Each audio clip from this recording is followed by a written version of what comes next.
Bem-vindo ao podcast A Bíblia Nossa de Cada Dia, onde mergulhamos nas Escrituras Sagradas, capítulo por capítulo, para encontrar sabedoria, orientação e inspiração para nossas vidas. Juntos exploraremos as histórias, os ensinamentos e os temas profundos da Bíblia, descobrindo como a palavra de Deus pode nos transformar e nos ajudar a viver uma vida plena e significativa. Prepare-se para uma jornada de fé, conhecimento e crescimento espiritual.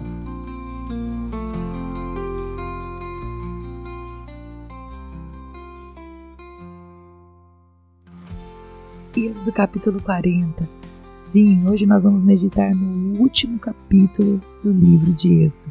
E esse capítulo de 38 versículos vai nos mostrar que tudo que Deus havia mostrado no monte para Moisés e pedido que ele fizesse, Moisés fez.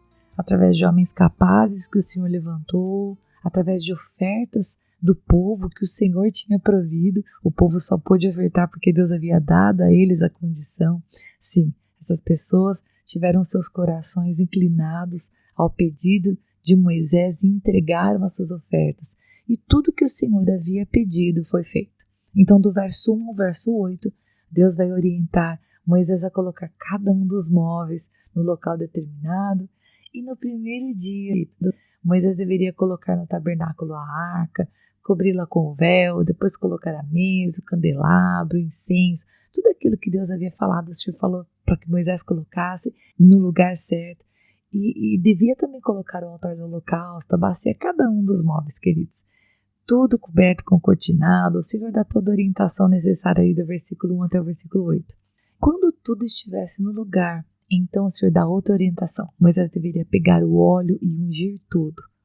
Tudo deveria ser consagrado, tornado santo, separado para o Senhor. E do verso 9 até o verso 11, olha só, o que estivesse dentro da tenda e fora da tenda deveria ser ungido. Essa é a orientação que nós vamos ver. O que nos mostra que, além de tudo ter sido feito exatamente como o Senhor havia pedido, tudo deveria ser consagrado ao Senhor. Tudo deveria ser ungido, separado. O óleo da unção tinha esse objetivo e Moisés deveria pegar aquele óleo e declarar mesmo que era santo, que era para o Senhor. Não eram apenas móveis feitos com uma extrema beleza, dedicação, de acordo com a palavra de Deus, mas agora eles seriam ungidos e separados para o Senhor. E Deus manda ainda que Moisés unja Arão e os seus filhos. Eles deveriam se aproximar da tenda do encontro, se lavar com água, estar limpos. Arão deveria ser vestido com as suas vestes sagradas, ungido, consagrado para que servisse como sacerdote diante do Senhor. Assim como os filhos de Arão deveriam vestir também as suas túnicas e seriam ungidos, assim como Arão havia sido, assim como os móveis também.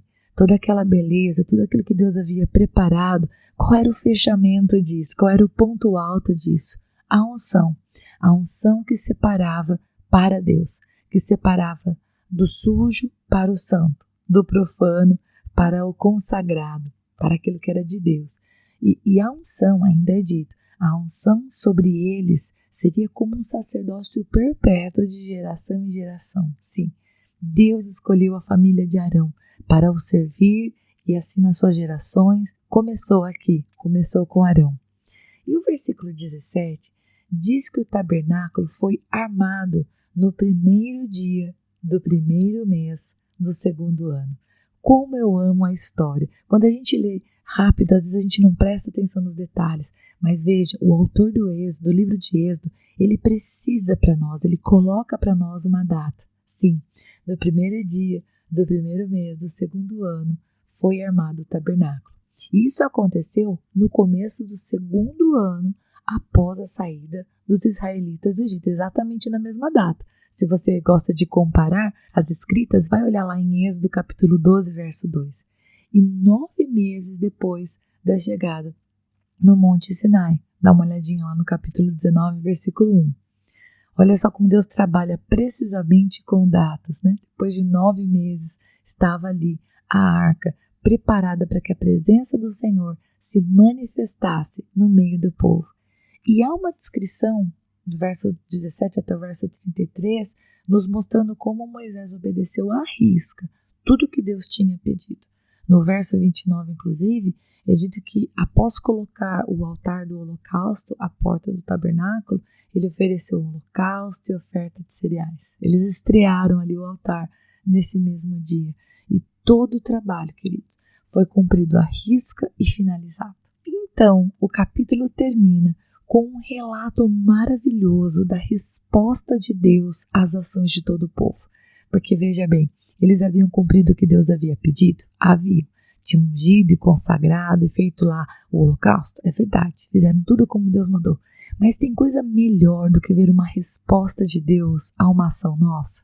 Não tem, né, gente? Como que nós, seres humanos falhos, tão pequenos, podemos ter a graça de ter uma resposta de Deus? Mas foi exatamente isso que Deus fez. No verso 34 diz que uma nuvem cobriu a tenda do encontro e a glória do Senhor encheu o tabernáculo. O versículo 35 diz que Moisés não podia entrar porque a nuvem permanecia sobre ela e a glória do Senhor enchia o tabernáculo.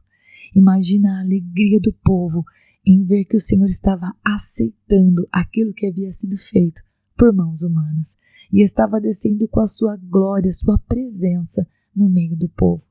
Nós não estamos falando de qualquer presença, nós estamos falando da glória do Deus Criador, que trouxe à existência tudo o que existe. Então o autor vai nos contar no verso 36 que um padrão se estabeleceu sobre o povo. Sim, algo começou a acontecer a partir daquele momento. A nuvem da presença de Deus passou a guiar a jornada do povo, gente. Quando a nuvem se levantava de sobre o tabernáculo, os filhos de Israel conseguiam entender, eles entendiam que era momento de seguir adiante.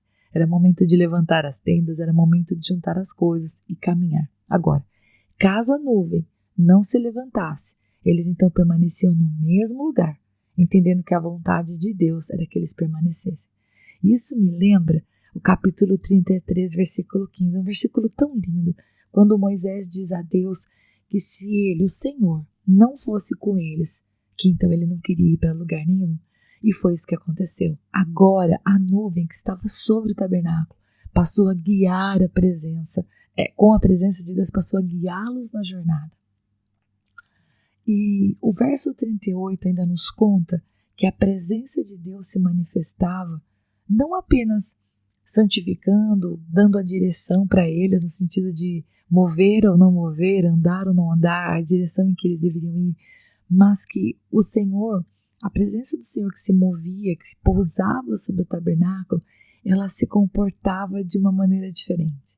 De dia era a nuvem do Senhor sobre o tabernáculo e à noite havia fogo nela. Assim, luz e calor estavam ali presentes durante a noite. Era o poder de Deus onde quer que eles fossem.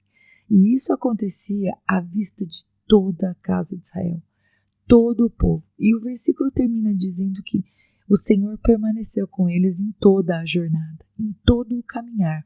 A nuvem se movia, então eles juntavam todas as coisas, desmontavam o tabernáculo e seguiam adiante, seguindo a nuvem. E onde a nuvem do Senhor parava, ali eles montavam um acampamento. E ali eles permaneciam até que o Senhor os mandasse se mover novamente.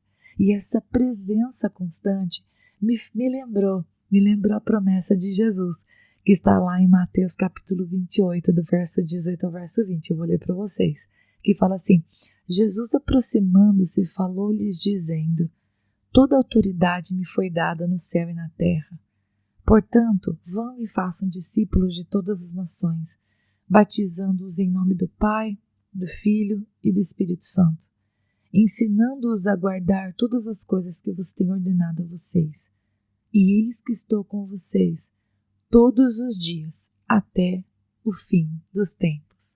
Sim, Jesus havia morrido, ressuscitado, estava falando com aqueles que acreditavam nele, e ele vai dizer: eu vou estar com vocês todos os dias, até o fim dos tempos.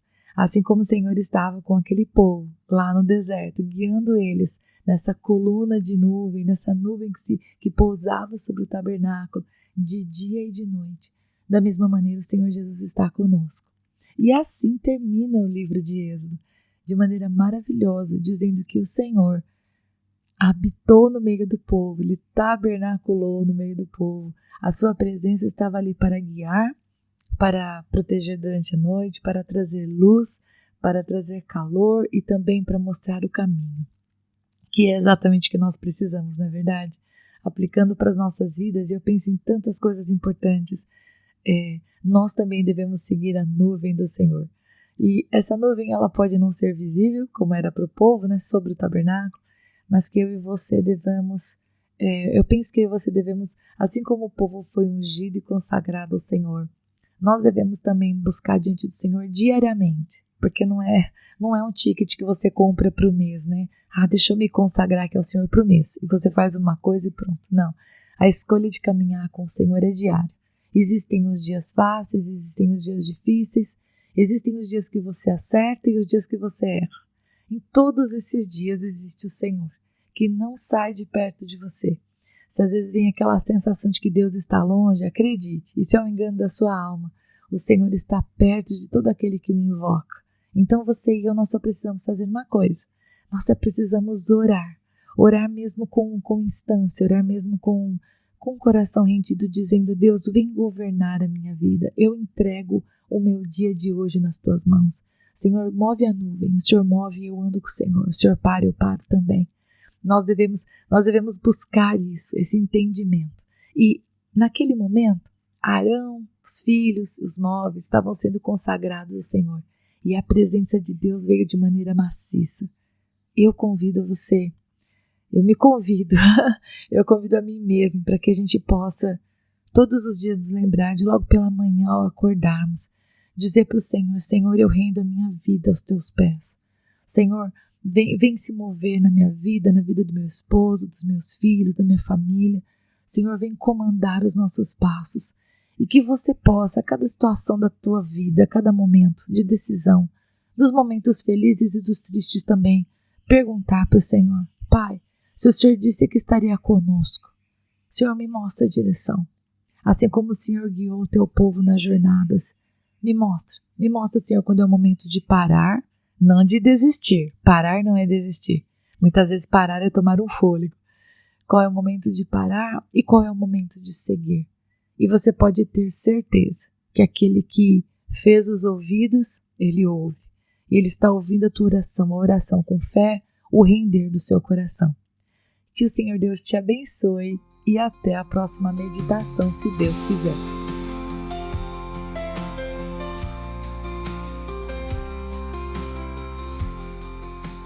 E se você ficou até agora, não vai embora não. Agora é hora de você curtir, comentar, compartilhar esta palavra, porque se ela abençoou você, ela pode abençoar outra pessoa também.